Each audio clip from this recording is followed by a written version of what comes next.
श्री संतोषी माता नवरात्र महोत्सव मंडळ सप्तशृंगी मातेचं डेकोरेशन माजी नगरसेवक विनायकांना विटकर यांच्या हस्ते उद्घाटन करण्यात आले। या प्रसंगी शहीद अशोक कामटे विचारमंच अध्यक्ष योगेश कुंदूर, गणेश कंदालगावकर व मंडळाचे सर्व पदाधिकारी उपस्थित होते।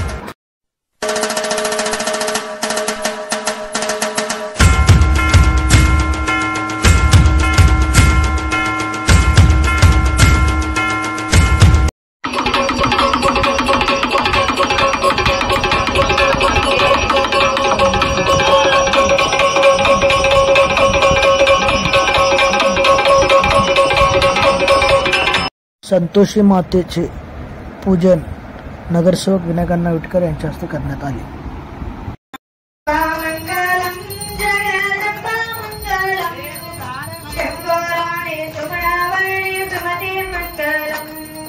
शंभो